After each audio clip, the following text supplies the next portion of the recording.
Boa tarde, todo mundo que segue aqui o perfil do Inhaque GNT. 17 horas, começamos esta live, uma live para você fazer a pergunta que você quiser para mim, sobre confeitaria, sobre o programa. Vou me apresentar, eu sou Lucas Coraza, eu sou um dos jurados do Que Seja Doce no GNT e eu tô sempre aí na sua casa, às 20 horas, todos os dias da semana. Eu, a Carole, o Roberto, o Felipe Bronze, todos aí reunidos, fazendo doces deliciosos. Fazendo não, né? Comendo doces deliciosos. Agora, esse daqui é um espaço para você que tem alguma dúvida. Ó, vou ter que deixar aqui, ó, salvo o comentário, para todo mundo saber do que se trata esta live. Peraí. Eu aprendi a fixar comentário recentemente. Vamos lá. O pessoal aqui falando, acabei de ver. Quando vocês voltam... Ó, Raquel, quando vocês voltam a gravar o programa? Olha, a gente está esperando toda a resolução da emissora, né? Para que todas as normas de segurança sejam obedecidas e todo o elenco, mas não só o elenco, toda a equipe do Que Seja Doce fique sempre segura e que a gente crie um ambiente de trabalho em que as pessoas se sintam bem. Eu acho que se o Que Seja Doce tem uma coisa de maravilhosa, é essa idoneidade, essa transparência e que se transmite não só na televisão, mas também ali no nosso trabalho do dia a dia. Vamos ver o que mais eu tenho de perguntas aqui já. Por favor, nunca consegui dar ponto de chantilly. Chantilly, gente, ó, essa é uma dúvida que realmente eu vou bater aqui, ó. Vou falar, olha, é verdade. Muitas pessoas têm esse problema. Às vezes é difícil mesmo você dar ponto no chantilly. E tem um motivo para isso. Ele tem que estar gelado. Então você tem que usar sempre o creme de leite que você for usar gelado. O ideal, o que bate aquele chantilly lá de antigamente, aquele chantilly que gostava, bem gostosinho, ali de, como é que a gente chama, de churrascaria, né? Aquele chantilly de doçaria de antigamente, ele é um chantilly feito com o creme de leite fresco, que é o creme de leite 35% de gordura. Ele é o mais difícil de bater também, porque ele tem que estar geladinho, não pode estar congelado, ele só tem que estar gelado. Se eu tivesse que te falar uma temperatura, 4 graus. Essa é a temperatura, ó, ideal para bater o chantilly, mas só de deixar na geladeira, ele já chega na temperatura certa. E chantilly você nunca abandona na batedeira. Você bate olhando para ele. Ele gosta de atenção. Chantilly é um ingrediente carente. Ele gosta de você ali, do ladinho dele, enquanto ele chega no ponto. Tem alternativas super, super legais hoje em dia no mercado. Você pode buscar por chantilly vegetal, misturas que batem como se fossem chantilly. Mas o importante é você vigiar quando estiver batendo e sempre bater ele geladinho, porque chantilly bom é chantilly gelado. Ninguém gosta de chantilly morno, né? Vai parecer manteiga morna. Então, fica essa minha dica aqui. Como fazer arroz doce com arroz integral? O Glauco Moraes me pergunta. Glauco, isso não é uma pergunta, isso é uma sinuca. Você me deixou ensinucado aqui. Eu pensaria no seguinte. Eu cozinharia o arroz numa mistura bem insossa dele e depois eu faria uma calda gostosa e terminaria a cocção com ela. Colocaria ele ainda nela quente para ele absorver um pouquinho, bem doce, ali com leite condensado, com um temperinho de leite condensado, aquela canela bem gostosa. E eu iria por esse lado, né? Eu nunca testei, tô aqui imaginando junto com você, conforme você me fez a pergunta e respondendo. Mas eu acho que eu iria por esse caminho, tá? Patrícia me perguntando: como fazer um bom pudim? Primeira dica para fazer um bom pudim é o banho-maria, tá? Que você vai assar, é a parte mais importante da receita que você vai fazer. Então fica preocupada em deixar essa água nunca quente para entrar o pudim. É legal ela subir a temperatura junto com o pudim, mas não é legal entrar uma água gelada. Então põe ali uma água morna para fria no banho-maria da sua assadeira.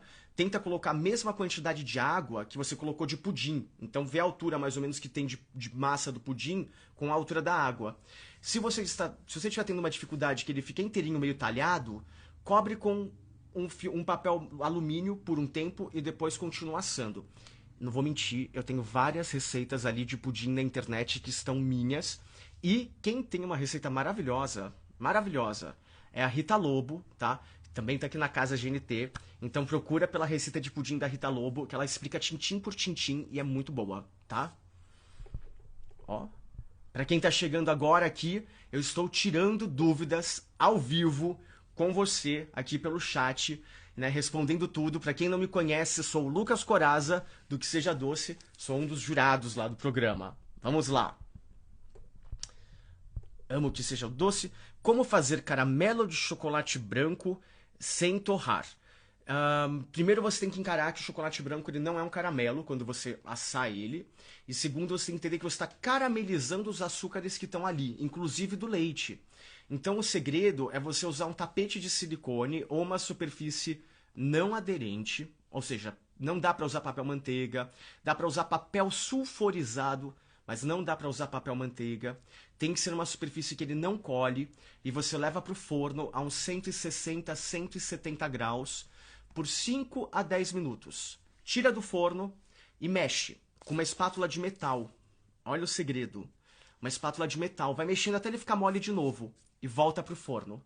Quando você tirar do forno, pega essa espátula de metal e faz isso. Não tem uma espátula de metal? Pega uma colher, a parte do fundo dela, e vai apertando o chocolate até ele ficar líquido de novo. Esse é o meu truque para caramelizar chocolate branco. Para fazer caramelização do chocolate branco. A Mancília, minha filha Luísa de 9 anos, te adora, não perde uma noite. Obrigado por esse carinho, querida. Continua assistindo. Em breve estaremos todos juntos, reunidos aí com programas inéditos. Vamos lá. Não consigo dar um ponto do bolo pudim. O que será que estou errando? Adoro você. Primeiro que bolo pudim... Olha, eu não sei se você me acompanha bem no programa, mas eu sou tipo meio aquele sincerão. Aquele assim, meio... Fala o que pensa. Então eu vou falar o que eu penso aqui sobre bolo pudim. Primeiro que eu acho que o bolo pudim é um Frankenstein. Eles são partes de doces que não deveriam estar juntas. Assumindo o fato de que a gente pôs os dois juntos e que é uma delícia, esse negócio meio Frankenstein, meio monstruoso, o que vale a pena você tentar é fazer uma massa que asse rápido de bolo, porque o pudim vai por baixo em banho-maria e depois vai por cima o bolo. E eu recomendo um pão de ló e não uma massa amanteigada, algo que asse rápido e uma camada mais fina de bolo do que de pudim, às vezes, vai dar mais certo, tá? Então é importante você lembrar disso. Gente, obrigado por... Gente, não é que deu certo esse meu bordão? Falar se eu pagaria ou não pagaria por uma sobremesa? E é tão legal ver isso, porque depois de 6 anos falando ele, eu vi que pegou na cabeça das pessoas. Eu vejo assim, gente às vezes me mandando vídeo do filho brincando de Que Seja Doce, e pega um óculos assim falso, coloca o óculos falso e tira. E, mãe, eu pagaria por esse doce. Ai. Ó, não é de doce, mas vou responder. Tá aqui, não tô fazendo nada, tô aqui com você. Então, querem saber quando fui fazer peito de frango empanado no final de semana? Na hora de fritar, espumou bastante o óleo. Desde o começo. Por quê? Como eu faço para não espumar tanto um frango à milanesa? Ó, a dica... Essa dica vale ouro, hein? Essa dica não tá no universo dos doces, mas essa dica vale ouro. Na Argentina, que é onde eu considero que tenham os melhores empanados, onde tem os melhores milanesas, o que eles fazem é, você passa o frango, primeiro, na farinha de trigo, primeiro tempera, né? Começamos por aí que você tem que temperar. E aí o tempero pode ser sal, pimenta, uma salsinha picada que traz um sabor delicioso pro milanesa, né? Ali, tipo, uma salsinha picada no frango, até um pouquinho de molho inglês, fica bom. Aí você passa isso na farinha de trigo. Depois que você passou ele na farinha de trigo, você pega o ovo, bate ele assim, tipo, bate o ovo pra ele ficar bem quebradinho. Até dá pra colocar uma colher de água dentro desse ovo, né? Máximo uma colher. E você mistura, ficou bem líquido, passa isso no ovo, né? Banha no ovo, pega um garfo, deixa escorrer bem esse ovo e aí passa na farinha que você estiver empanando. Não frita ele direto. Olha o truque. Olha o truque. Na Argentina, o que que eles fazem? Eles empilham, literalmente empilham um frango, um filé em cima do outro. E na hora de fritar, eles passam de novo na farinha. E aí fica aquela crosta bem grudadinha no seu bife à milanesa. Nossa, acho que eu vou ensinar isso em alguma live. Você fica com a crosta bem grudadinha no seu bife à milanesa. E ele fica bem crocante e úmido quando você fritar, né? Mas o segredo é esse, você não fritar direto quando empanou. Você guarda ele na geladeira um tempo, deixa aquele empanado grudar no seu filé de frango. Na hora de fritar, passa de novo na farinha de rosca, ou na farinha panko, ou na farinha d'água, na farinha que você quiser, na farinha de mandioca, né? O que você estiver empanando, normalmente o melhor é a farinha de rosca com um pouquinho de farinha de mandioca, bem pouquinho, fica bem crocante. E você faz isso, você deixa descansar antes, tá? Essa dica, isso aqui, esse momento em que eu ensino também o salgado, GNT, se você tiver de olho, não é só doce aqui não, hein? Vamos lá, vamos fazer um combinado disso daqui. Pede aí, gente, faz um movimento, cria uma hashtag, programa do Lucas aí. Cadê? Vamos ver mais perguntas. Lucas. Luana Flávia 5175. Lucas, meus bolos de chocolate sempre afundam no meio. Só os de chocolate, os outros não. Por que será? Bem, podem ter muitos motivos. O que me parece o motivo mais provável é o seguinte: a receita estar pedindo chocolate e você usar achocolatado, ou a receita pedir cacau em pó e você estar usando chocolate em pó. Isso pode mudar muito, muito mesmo o peso da sua receita e tem um efeito inimaginável. Você nunca imagina que uma mudança tão pequena de ingrediente vai acabar com a sua receita, fazer o bolo colapsar no meio, destruir ele, ficar baixo. Mas consegue, ele fica só de mudar esse ingrediente, então cuidado com ele. Se for isso, depois me conta, porque eu acho, tô quase certeza assim, tipo, que é uma questão de ingrediente. Qual é o arroz ideal para fazer o doce?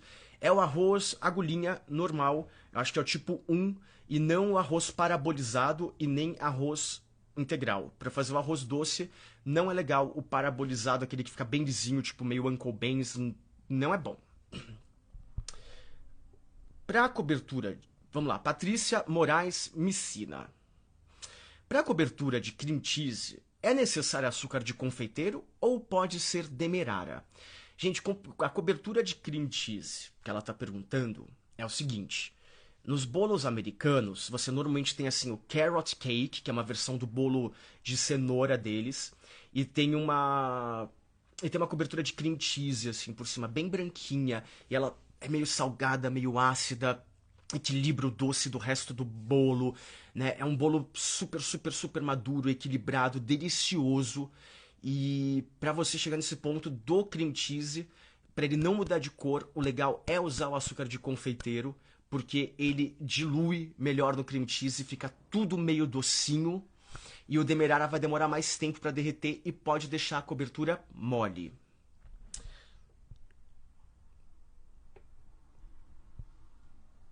Ó, pessoal, que estou na Rússia e o meu arroz doce não deu certo.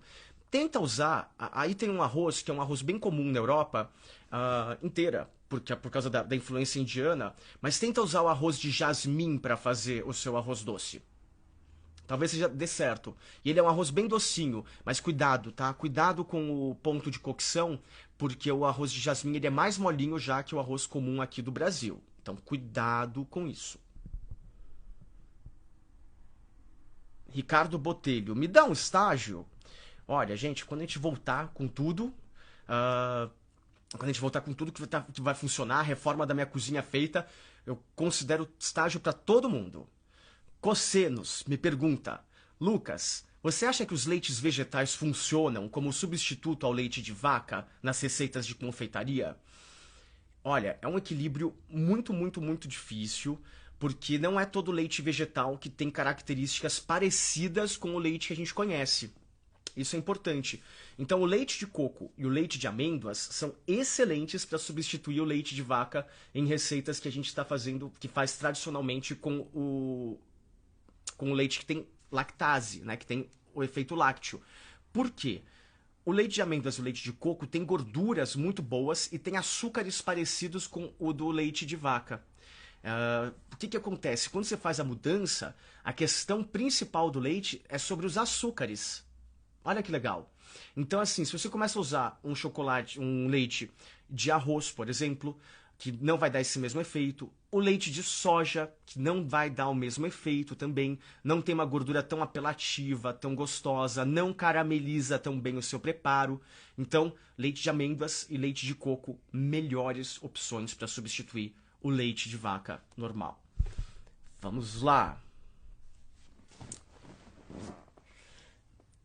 Gente, tem umas perguntas aqui tão específicas, mas tão específicas, eu tô achando que algumas pessoas aqui me seguem, viu?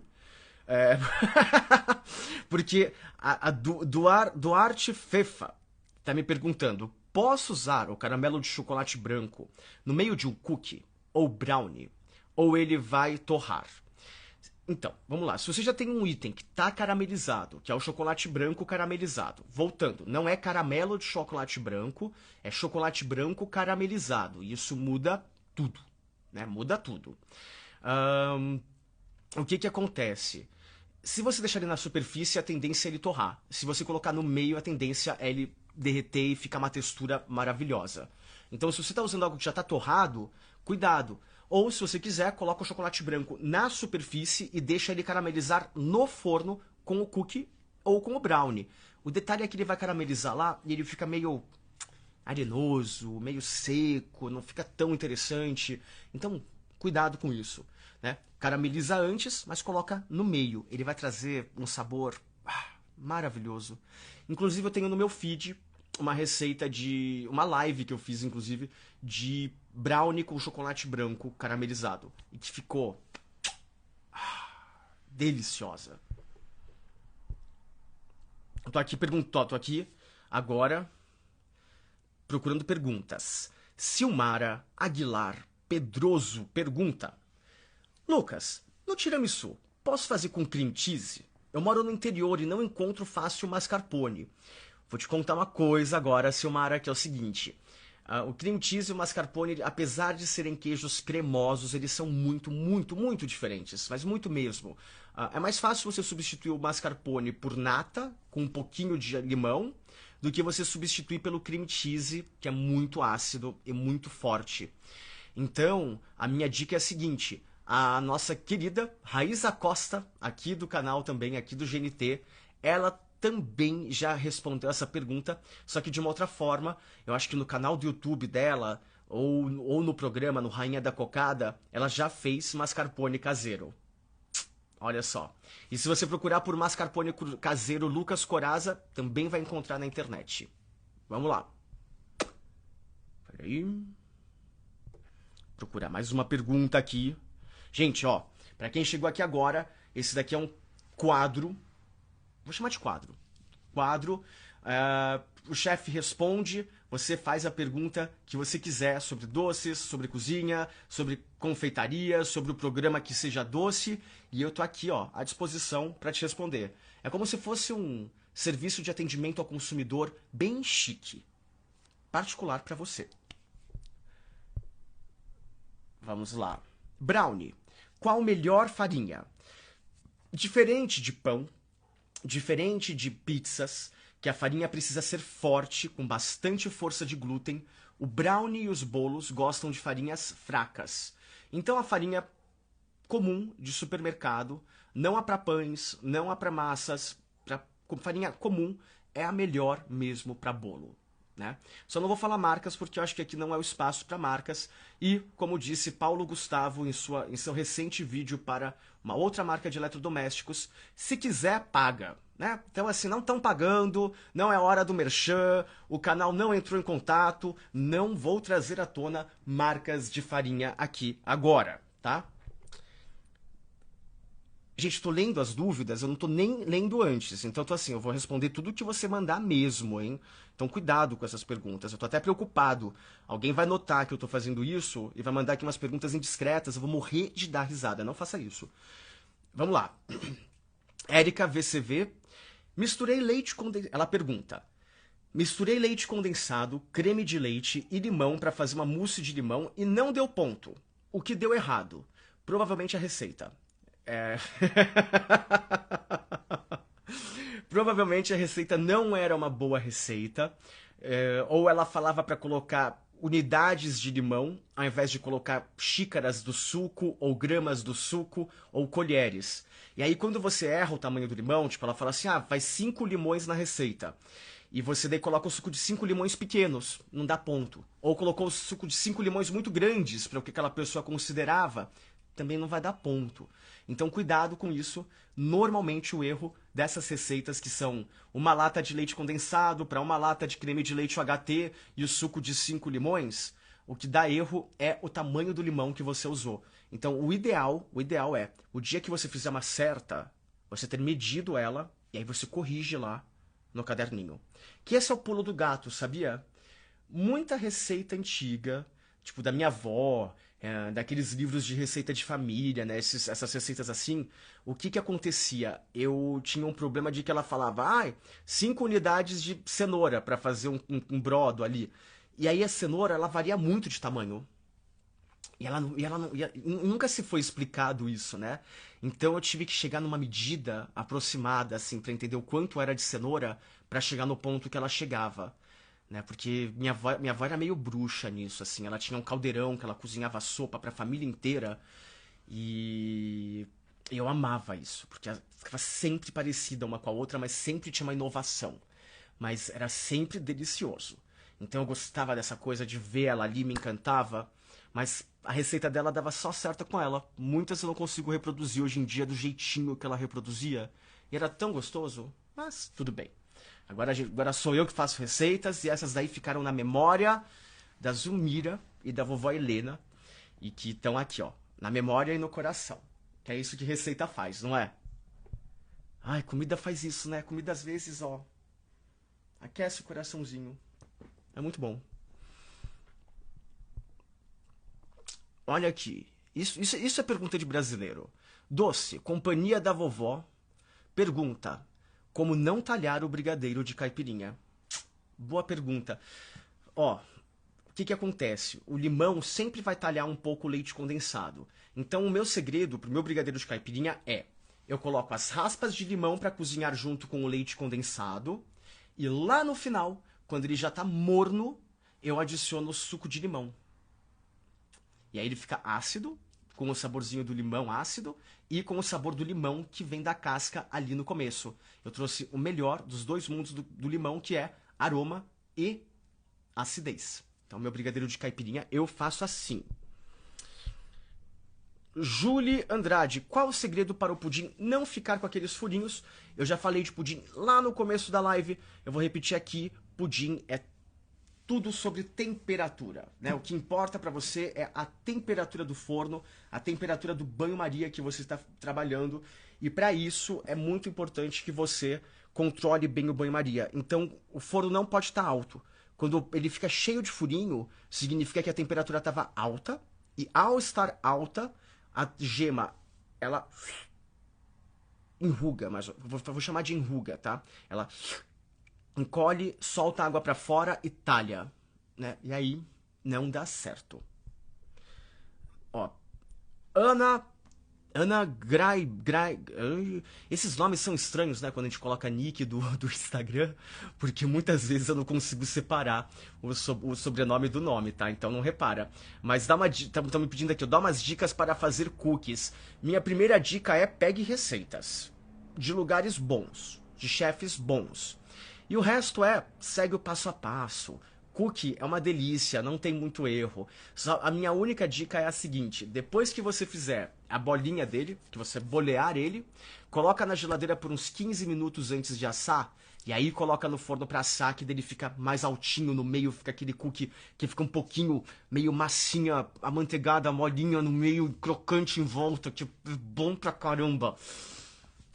Babei. Tô de dieta, né? Então, assim, pra mim está sendo muito difícil falar de doces com vocês, porque toda vez que vem uma pergunta, eu lembro que eu tô comendo doce só algumas vezes na semana pra conseguir manter aqui um equilíbrio no meio de tudo que aconteceu nessa quarentena. Ai, obrigado. Uma pergunta que não fala de doce que me dá água na boca. Cristiane Érica. Boa tarde. Como substituir o creme de leite fresco? Ah, boa pergunta. Pra chantilly, não tem como. Né? O creme de leite fresco ele é único, ele é muito especial para chantilly. Aí você tem as alternativas do mercado, que são os chantillies vegetais, e que são super estáveis, mas não tem aquele gosto e aquela leveza que tem o chantilly com creme de leite fresco. E para bombons, trufas, recheios, ganaches, para tudo isso, pode substituir pelo creme de leite UHT, que vai funcionar, vai ficar menos brilhante, mais consistente, mas vai ficar também deliciosa. Então não fica tensa com isso. Obrigado, Elson. Elson Zacarias, um beijo pra você. Paloma Mazelli, brigadeiro de maracujá, como fazer? Normalmente é um brigadeiro que você usa lata de leite condensado, 100 gramas de creme de leite UHT e suco concentrado de maracujá. Não usa suco natural, usa o concentrado. Algumas colheradas desse suco já vai dar força o suficiente para ter sabor, acidez, aroma e cor. Então fica essa dica. E se quiser deixar ele um pouquinho mais amarelo, se controla e se fecha no pão, carne louca. Não coloca corante em brigadeiro só para deixar ele mais amarelo. Né? Aceita as cores do jeito que elas estão, consome menos corante e aproveita o sabor do doce. Né? Se a imagem fosse o principal de um doce ou de uma comida, a essência seria desnecessária. E na realidade, o mais importante de qualquer doce é a essência, é o sabor. Então cuidado com isso. Obrigado, Criseli de Andrade. Criseli de Andrade. Eu acho que é Criseli de Andrade. Obrigado, querido. Obrigado, queridas. Obrigado, aliás, a todos que estão mandando eu te amo. Você é lindo. Tá fazendo bem pro meu ego. Eu vou sair dessa live e vou pensar, meu Deus, eu acho que eu vou entrar no Tinder. Tô solteiro, vou entrar no Tinder agora. Né? Autoestima alta, depois de tudo isso, vai ser ótimo. Vamos lá. Amanda Louis Beck. Qual o segredo pro macarrão?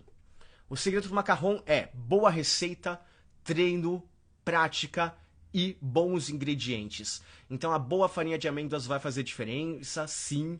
Dá para você fazer macarrão com vários tipos de merengues, você vai ter que aprender qual que é o melhor para você e o seu forno.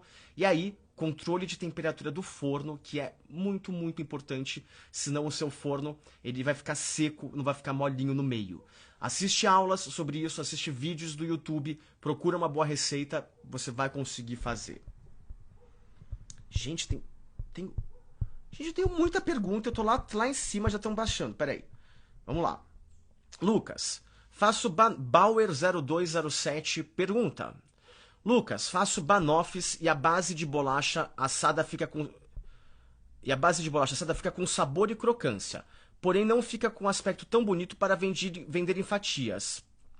Sei de uns lugares em SP que fazem com a base crua. Essa não é uma pergunta, essa é uma crítica a esses lugares, eu entendo, mas eu não vou mentir para você. A basezinha crocante é muito mais gostosa, né? E tem jeitos de você prensar ela bem prensada, às vezes aumentar um pouquinho a quantidade de manteiga. Você põe manteiga, dá uma torradinha nela bem de leve, e aí você põe mais uma colherada de manteiga e prensa ela torrada e põe no forno de novo. E aí ela fica bem douradinha, sem ficar escura, fica crocante e faz uma fatia bonita. Vamos lá, Verinha Vi pergunta. Olá, por que o bolo fica molhado horas depois na parte de cima? E o que fazer para o bolo não baixar assim que sai do forno? Para o bolo não baixar assim que sai do forno, você coloca ele em cima do fogão quando ele sair, e não em cima de uma pedra, ou em cima de um pano, em cima de uma madeira, alguma coisa que não faça a temperatura cair bruscamente e muito rápido. E isso vai ajudar você a evitar que ele tenha esse efeito de colapsar todo para dentro, que é o ar tá quente e mantendo ele em pé, o ar esfriar, aí o ar comprime, encolhe, e aí a farinha ainda tá quente, não tem força para sustentar o bolo e ele abaixa. E ele fica úmido em cima porque é o vapor que ainda continua saindo dele, né? Ele tá dentro da forma, então ele começa a ficar úmido em cima, tá? Como é que você corrigiria isso? Desenforma morno, tá? Desenforma ele morno em cima de uma grade e vira ele. Não é tão simples assim. É difícil de explicar falando, mas acho que deu para entender. Você espera ele ficar morno na forma, desenforma em cima de uma gradezinha e depois vira ele de novo para que a parte de cima não fique acumulando umidade.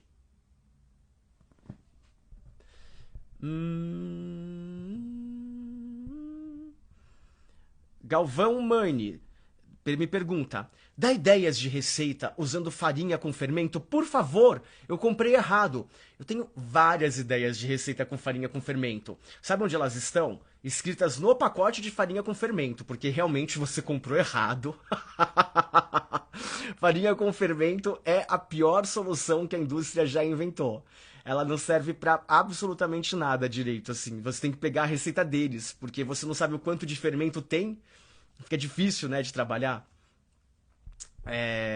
Ó aqui, a Terezinha Leão tá falando que a Rita Lobo tem a receita de mascarpone no panelinha. Então quem perguntou lá do tiramisu, tá ali, né? No panelinha da Rita Lobo também tem o nosso mascarpone caseiro.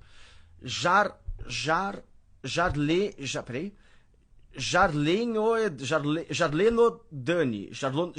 Dani. Oiê. Peraí. Calma. Não. Simone Correia. Fiz a tua banoffee com o caramelo. Deu tri errado. Ficou muito duro. Primeiro que eu acho que você é do sul, por causa desse tri. Segundo que se deu errado na primeira, não desiste. Faz a segunda vez. Doce é isso. Doce é aprendizado o tempo todo. Então faz a segunda vez que vale a pena. Gente, eu preciso descer porque eu não consigo mais. Os comentários não param aqui. Peraí. Eu pulei um monte de dúvidas. Tem muita dúvida. Gente, que legal que vocês estão participando tanto assim aqui. Lifestyle Cat. Existe a possibilidade de fazer um bolo de cenoura sem farinha nenhuma? Não estou podendo consumir farinhas. E se eu te contar que recentemente eu fiz uma live com um amigo chamado @AndréNutrichef, e eu fiz o bolo de cenoura tradicional da minha tia Elvira, e ele fez o bolo da mesma receita, só que sem farinha de trigo, usando farinhas alternativas. E foi legal demais. Tá salvo no meu feed, vale a pena pegar essa receita, vale muito a pena. Tipo, ficou delicioso o bolo de cenoura sem glúten. Como substituir a pedra-sabão? Yaspinho pergunta: como substituir a pedra-sabão para assar pizza? No forno convencional, você pode usar uma chapa de ferro bem grossa, ou se não, lenha e um forno de pizza. Né? Essas são as grandes substituições à pedra-sabão. Gente, tem aquele Gina Sincera, eu vou fazer o Lucas Sincero. Esse vai bombar um dia se eu fizesse Instagram, não posso nem pensar em fazer isso. Vamos lá. Lena Geada, como fazer um sorvete sem leite condensado e que não cristalize? Esse é fácil, esse é muito fácil. Você vai numa sorveteria e passa o cartão faz o sorvete por você e tá ótimo. Você compra um gelato, é delicioso, é italiano, tá maravilhoso. É incrível. Porque em casa, fazer sorvete sem leite condensado que não cristaliza é muito difícil. Tem pouquíssimas receitas, mas elas são à base de creme inglês, que é uma base de creme de leite fresco, gemas e açúcar. Mas dificulta bastante a sua vida. Então, assim, em casa, a alternativa do leite condensado é super legal, é super divertida e fácil de fazer, dá pra fazer com criança, bate no liquidificador e tá pronto. Quer algo mais sofisticado? Você vai precisar de um termômetro, você vai precisar de um cuidado, vai precisar bater enquanto esfria. Então você tem que ficar tirando o bowl da geladeira, batendo e bate na batedeira. Põe no freezer um pouquinho, tira do freezer, põe na batedeira de novo, bate de novo. Então acredita, o dia que você quiser fazer um sorvete caseiro, que você mesma fez, pede ajuda pro cartão, passa ele, sorvete feito. É, ó, maravilhoso. Vamos lá. Qual a diferença entre a manteiga e o óleo no uso do bolo? Gente, basicamente a origem desses ingredientes ela é tão diferente, tão diferente uma da outra, né? A manteiga tem água, o óleo não. A manteiga tem açúcar, o óleo não. O óleo é só gordura saturada, a manteiga assim, entende? Uma de origem vegetal, a outra de origem animal. A manteiga promove caramelização, o óleo não promove essa caramelização. O óleo traz leveza, a manteiga traz leveza e caramelização. Então, assim, eles são tão diferentes que cuidado na hora de substituir. Normalmente só recomendo essa substituição quando, por exemplo, alguém é alérgico assim, extremamente alérgico a leite. E ainda assim eu sugiro que ao invés de substituir a manteiga pelo óleo, você substitua a manteiga pela margarina. Tá? Vamos lá. Tô lendo aqui, hein, gente. Cuidado com vocês, hein, essas perguntas. Hoje eu tô sincero aqui, viu? Tô... Ó.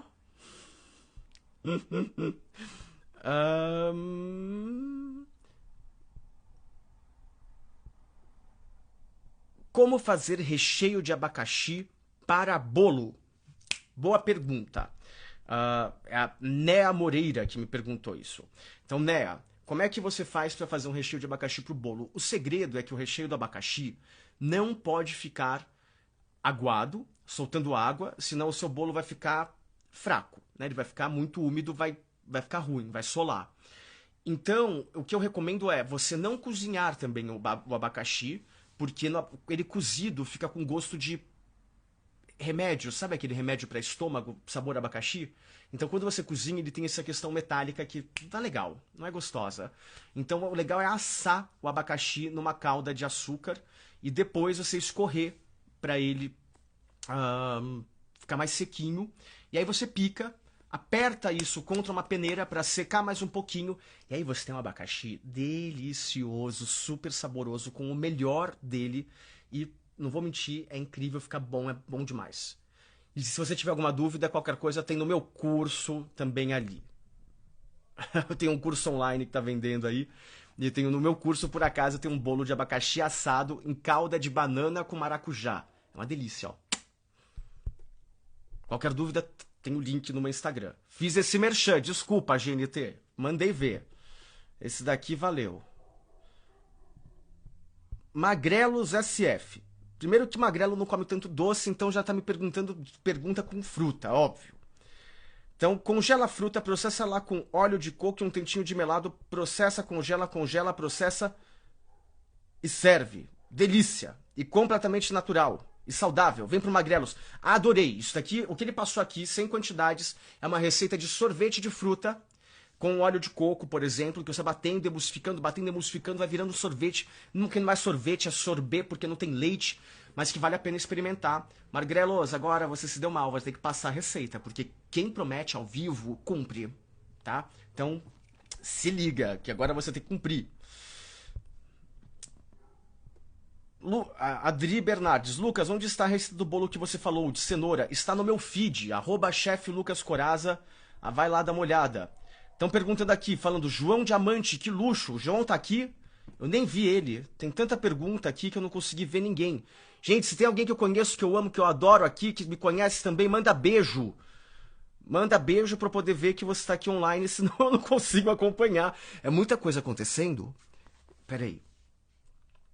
Minha tia sempre... Paulo Borgaro fala. Minha tia sempre fala que se deixar a massa do bolo 5 minutos no sol antes de assar, o bolo fica mais macio. É verdade? Olha, essa é uma pergunta muito louca aqui, tá? Vou te contar o porquê ela é muito louca. o que que acontece? Você deixa o bolo no sol, ele ativa o fermento. O fermento vai começar a espumar o seu bolo. Porque fermento, ele nada mais é do que bicarbonato de sódio com amido de milho. Então, o que que acontece? Aqui, beijo, Glacê. Beijo, Zilma. Então, o que que acontece? O amido de milho segura um pouco a reação. Quando você põe calor nisso, ou seja, o sol, ele começa a ativar. Só que, gente, não é a melhor alternativa. A melhor alternativa para um bolo é coloca no forno depois de pronto e começa a assar. Então isso é aquela simpatia daquela tia que sempre tem uma simpatia. Essa tia, ela com certeza tem uma simpatia pro dia de Santo Antônio, eu não tenho a menor dúvida. Menor dúvida, essa é a tia que tem simpatia do dia de Santo Antônio. Ela chega dia 13 de junho, um dia depois do dia dos namorados, ela tem todas as simpatias do mundo. Ela põe papelzinho dentro do copo com mel, ela põe o santinho de ponta cabeça, porque esse é o tipo de simpatia pra bolo crescer, que é tipo bater na panela pra fazer barulho, pra pipoca começar a estourar. Então cuidado com isso. Tenho certeza, eu conheço esse tipo de tia, eu tenho assim uma certeza absoluta de quem é ela. Tem uma igual. Tem uma igual. Passa alguma dica pra fazer. Ó, ame mais hoje. Passa alguma dica pra fazer doce de leite caseiro e não ficar com gosto de caramelo? João Diamante, grande beijo, querido. Ó, vamos lá. Fazer doce de leite caseiro e não ficar com sabor de caramelo. A minha dica é: compra pronto. Não faz em casa. Porque o segredo de doce de leite em casa é você... Qual é o segredo do doce de leite? Por que que ele fica marrom? Por que que ele fica dourado? Porque você está caramelizando os açúcares que estão ali. O açúcar do leite, o açúcar o açúcar do próprio... O açúcar do açúcar. Mohinde, um beijo, Mohamed. Obrigado, querido, por estar aqui também. Então o próprio açúcar do leite você está caramelizando e isso vai deixar ele dourado. E eu acho que a maravilhosidade que existe no doce de leite é esse sabor. Então assim, o único que não fica com gosto de caramelo é aquele doce de leite que você cozinha a lata de leite condensado na panela de pressão. Mas se você fizer doce de leite caseiro, na panela mesmo, mexendo, velho, aí não tem jeito. Aí você vai ter sabor de caramelo, porque o que está acontecendo é açúcar em contato com a superfície de metal carameliza. Isso chama reação de Maillard, né? Tipo, o aspecto técnico disso, o nome bem complicado, reação de Maillard, que é o quê? O açúcar em contato caramelizando e que é... Ai, gente, por que que eu tô de dieta? Eu falo de doce de leite, eu tô o quê? Aguando, a minha boca tá aguando. Mas doce de leite é caramelo, né? Ele tem esse sabor, faz parte dele, não quer esse gostinho. Ou vai pro brigadeiro de leite ninho, ou compra pronto, ou faz aquele de panela de pressão. Por quanto tempo eu devo... Piscinati pergunta, por quanto tempo eu devo cozinhar o leite condensado para ter doce de leite no ponto de corte?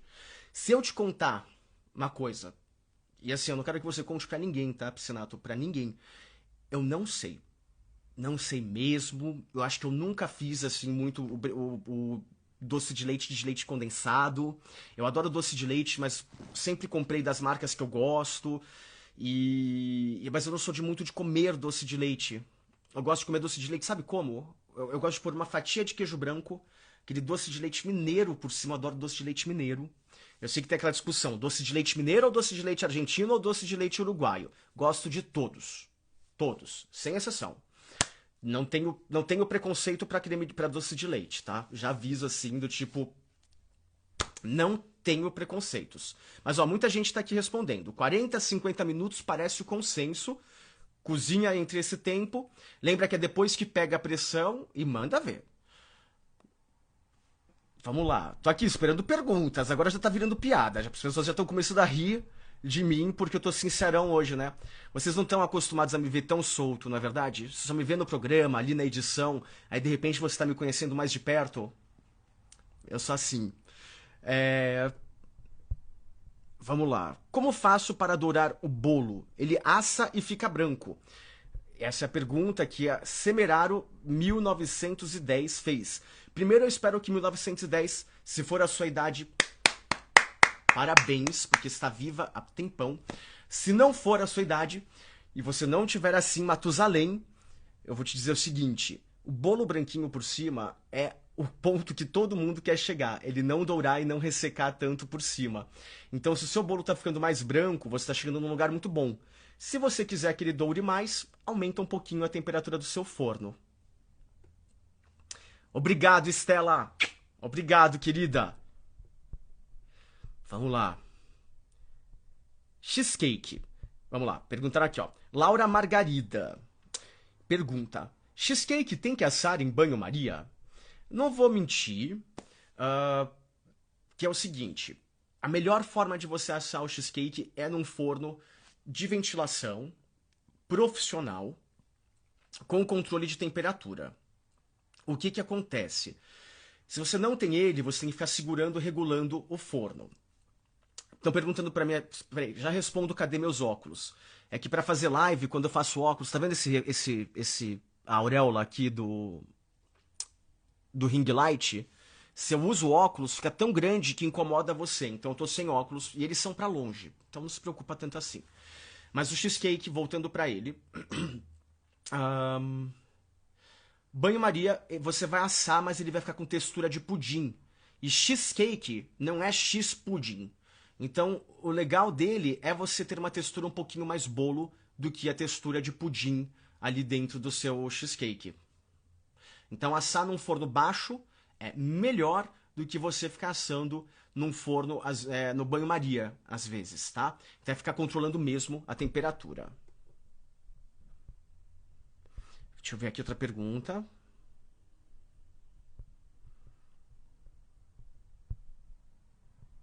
Lucas, vamos lá. Tem gente até de Rondonópolis, Mato Grosso. Tem gente do Brasil inteiro aqui, né? A gente tá com 442 pessoas. Vai ter gente de tudo quanto é canto. Estão me perguntando: Lube Golo, podemos colocar a lata de leite condensado, o novo lacre, na panela de pressão?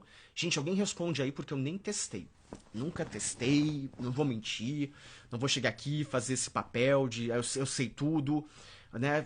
Eu assisti recentemente um seriado, né, chamado Dark, e tem uma frase ali que ele fala que é maravilhosa, assim, tipo, fora do comum, mas tem um momento que ele fala assim: o que nós sabemos é uma gota, o que nós não sabemos é um oceano.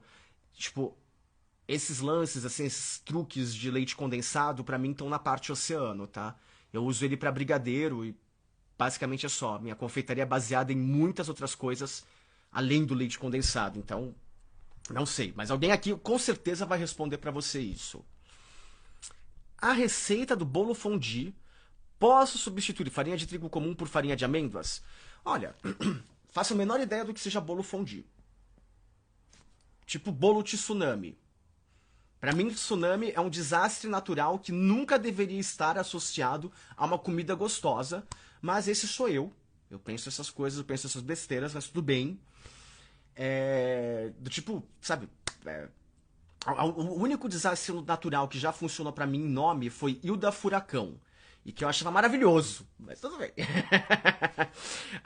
Sobre trocar farinha de amêndoas por farinha de trigo.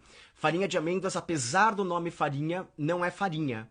Ela não tem a granulometria necessária para absorver água, para criar liga, para nada disso.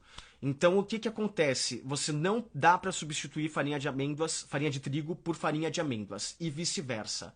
A farinha de amêndoas ela traz oleosidade, untuosidade, umidade para sua receita e não traz para você o que uma farinha tem que trazer, que é corpo, estrutura e resistência.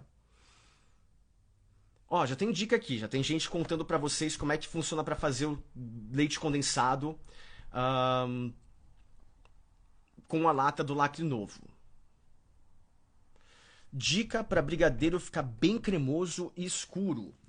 A minha dica para um brigadeiro ficar bem cremoso e escuro é, primeiro, a receita certa. Porque isso significa que vai levar cacau em pó e não chocolate. Então, o cacau em pó, 100% cacau, é o que vai deixar você com um sabor intenso, ele bem escuro. É por isso. A cadeira tá virando, eu tô aqui andando junto com a cadeira tentando segurar, pronto. Então, o que vai deixar o seu brigadeiro bem escuro, bem legal, é o cacau em pó e não o chocolate em pó. Essa é a primeira dica. quando você achar uma receita desse tipo, aí você vai pensar que você precisa que ele tenha cacau em pó e creme de leite, ao invés de só manteiga. É o creme de leite UHT que vai deixar ele cremoso. Então, uma boa receita de brigadeiro bem escuro, bem gostoso, ela leva leite condensado, creme de leite UHT, manteiga e cacau em pó. Esses 4 ingredientes são a alegria do adulto que gosta de um brigadeiro e tá cansado daquele brigadeiro feito de achocolatado. Que aquilo ali, assim, aqui entre nós, né? Brigadeiro de achocolatado é uma delícia na memória, porque pra comer eu não consigo mais. Primeira colherada me dá um arrepio, que me sobe daqui, vem pra cá, vai pra lá, vai dar um negócio, assim, tipo, me dá um belisco em qualquer lugar, mas não consigo mais. Ó, 17h50, a gente tá quase acabando o nosso tempo, era pra ser uma live de 30, 45 minutos, ou até quanto durasse. Eu sou um falante, filho da mãe aqui, que fala, fala, fala, fala. Então continuo fazendo aqui mais 10 minutinhos dessa sabatina que eu estou sofrendo.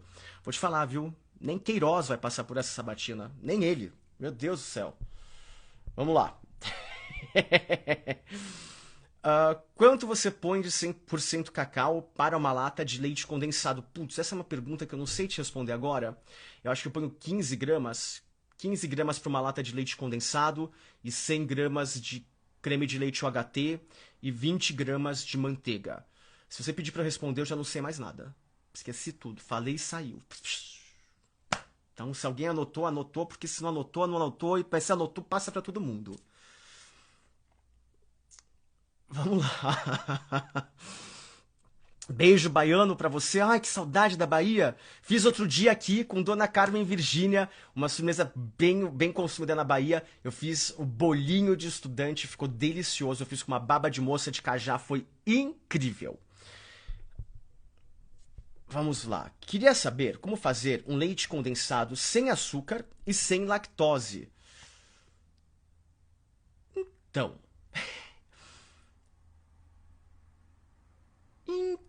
Então, próxima pergunta. A gente vai ver a fazer marshmallow. Como se faz marshmallow? Me ensina a fazer um marshmallow.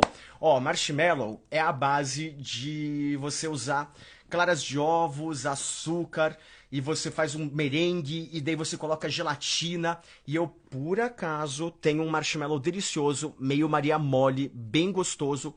Tá no meu feed, mas é de frutas vermelhas, tá? Então, entra lá, dá uma olhadinha. E tem várias receitas na internet. Mas eu não vou mentir, tem muita receita no meu feed do Instagram. Propaganda deslavada que eu tô fazendo, né? Vamos lá. Lucas, qual a quantidade que uso de açúcar invertido no brigadeiro? Raposa84 pergunta. Primeiro, para quem não sabe, o açúcar líquido invertido é um açúcar bem estável, que fica líquido, porque ele passou pelo processo de invertose com a adição de uma enzima. Ele é mais conhecido naturalmente como mel. O mel é um açúcar líquido invertido, ele demora muito tempo para cristalizar e por isso o seu brigadeiro fica com uma vida útil bem mais longa. E aí, eu vou te falar uma coisa. Esse é o tipo de pergunta que se responde num curso online. Por acaso o meu curso online está à venda agora, né? Pode entrar ali no meu Instagram e você vê lá as inscrições para o meu curso na bio. Esse é o tipo de pergunta muito técnica. Essa não é uma pergunta para uma live, raposa. Cara, tipo, isso aí é uma pergunta para uma aula, né? Essa daqui é uma live, a gente tá tirando dúvidas. Agora, pergunta de aula é pergunta de aula. Recheio de pistache. Você sugere de brigadeiro ou de creme de confeiteiro? Eu sugiro que você tem que pensar qual é a opção que você quer. O creme de confeiteiro ele é mais leve, bem gostoso, bem menos doce. Então ele é delicado, ele é suave. Enquanto o brigadeiro ele vai ser denso, brilhante, intenso, né? E muito doce. Então você tem que equilibrar o que você quer trazer à tona ali.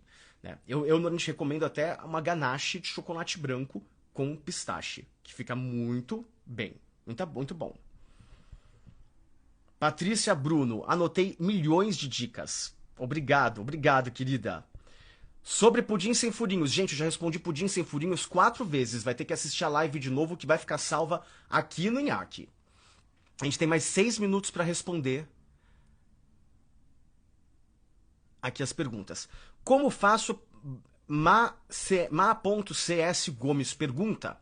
Como faço para o bolo ficar mais molhadinho dentro, sem precisar molhar. O que torna um bolo molhadinho para nós não é o molhar, é a umidade que a gordura traz para ele. Então, se você quer uma dica bem legalzinha, bem gostosa, um pouquinho de óleo ou de gordura vegetal funciona para trazer essa umidade. E você tem que procurar receitas que não sejam secas. O pão de ló, por exemplo, é super seco. Né? Então, receitas tipo bolo genoise, que é um bolo amanteigado, ou bolos à base de óleo, eles vão ser muito, muito mais úmidos do que os bolos sem a gordura.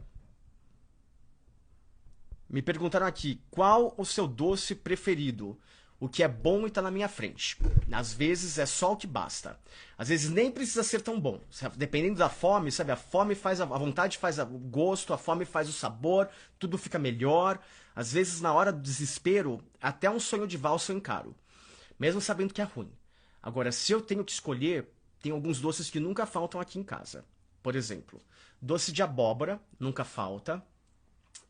Tâmaras, eu adoro tâmaras, adoro frutas secas. Em geral, frutas secas é a minha alegria, é onde eu estou muito feliz. Eu adoro comer esses doces de fazenda com fatia de queijo branco ou com uma fatia de queijo, mesmo depois da janta. Eu não tenho problema, eu como queijo depois da janta e com os docinhos ou com uma geleia. Adoro geleia, adoro doce de fruta, adoro doce de fruta e adoro coisa crocante. Tipo, tem um negócio que chama crepe dentelle, que é tipo um crepe bem fininho, enrolado, coberto por chocolate, é um docinho francês, super metido, mas adoro. Eu gosto. Não vou mentir. Ah, eu também adoro brigadeiro.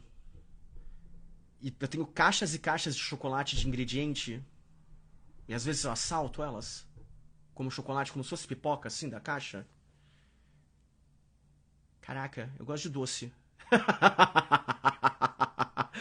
Eu gosto de doce, ponto, é isso, tá? Acabou. E você não engorda, a Luísa tá perguntando. Gente, eu engordo, é que eu cuido. Hoje em dia, quando eu quero doce, eu saio de casa pra comprar e não estoco mais em casa. Então, assim, eu tô realmente assim me controlando porque eu quero comer só o doce que eu gosto, doce bom, e eu não como mais doce por carência, não como mais doce por desespero. Assim, depois de uma balada, gente, você come doce porque precisa. Mas, no dia a dia, você não, você evita isso. Então, hoje em dia, quando eu quero comer um doce, eu vou na padaria, vou numa doçaria, peço pelos aplicativos e chega um doce fresquinho, gostoso e maravilhoso, e eu amo isso, tá? Vamos lá, últimas perguntas. Últimas perguntas, últimas perguntas. Tenho 3 minutos aqui com vocês, gente. Aproveita esses 3 minutos, que são esses 3 minutos finais. Vamos lá. A gente já falei, vocês estão fazendo tanto elogio que eu, depois dessa live, eu vou sair daqui, eu vou entrar, tipo, em algum aplicativo, site, deve ter alguma coisa, tipo, disponível.com, porque eu tô me sentindo tão bonito, tô me sentindo tão querido depois disso tudo. Caramba, só o que faltava era, tipo, ainda ganhar um abraço, assim, grupal, depois disso tudo, porque foi, ó, uma avalanche de carinho, uma avalanche maravilhoso. Boa pergunta. Ferrer pergunta, pro bolo não subir no meio. Às vezes o seu bolo, ele cria uma barriga, assim, ó, né? Então ele cresce e ele faz assim. Por que que ele faz isso? Porque você colocou no forno muito alto ou muito baixo, tá? Algum dos dois, e a lateral não desenvolve tão bem. É provavelmente o forno baixo, que não pré-aqueceu. Esse é o erro clássico. Não pré-aquecer forno é o erro clássico. Forno muito quente, ele sobe rápido na lateral e encolhe a barriga para o meio. Então ele faz assim, cresce para baixo, mas cresce. Forno muito alto, forno muito baixo, ele vai ativando pouco a lateral, assa a lateral e conforme vai aquecendo ele vai subindo. Por isso que ele vai formando uma barriga, entendeu? Olha a temperatura subindo e a barriga formando. Percebe isso? É um gráfico. Ó, o bolo é um gráfico. Ó, temperatura está baixa, ela vai subindo, o fermento vai ativando e a barriga vai formando. Até que ela chega na temperatura de estabilidade e vai baixando. Tá vendo? O fermento é um gráfico na vida real, gente. Confeitaria, ó, é matemática.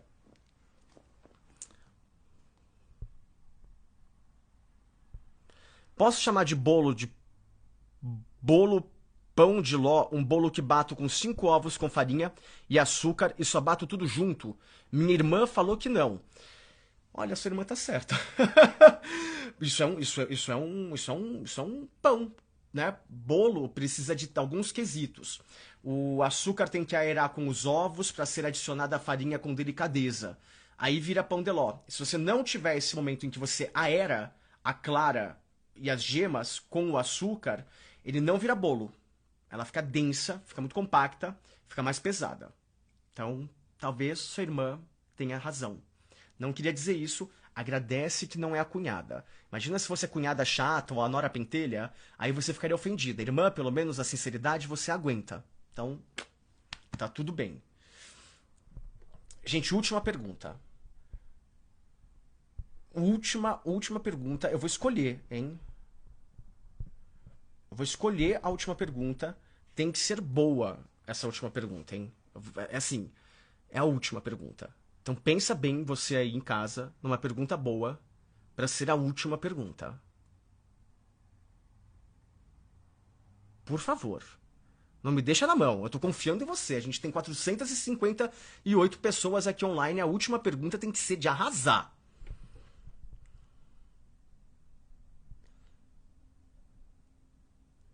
Tem palavras soltas aqui, escrito cookies, recheio com tâmaras, bolo gelado, qual a melhor massa? A da Carole. Essa não vou considerar a última pergunta. Palavras soltas não são perguntas. Preciso de alguma coisa com ponto de interrogação. Pronto, essa é uma boa. Não é de receita, não é de nada, mas eu gostei dela, então eu vou responder. Libere doces. Qual o doce mais inesquecível que você comeu na vida? Olha, tiveram muitas experiências fantásticas com doce. Eu tenho uma memória afetiva, uma conexão com os doces que é incrível. Eu gosto de doce, eu tenho uma paixão por doce real. São sabores que me impressionam, são sabores que me tiram do lugar comum, que me fazem experimentar tudo de um jeito novo.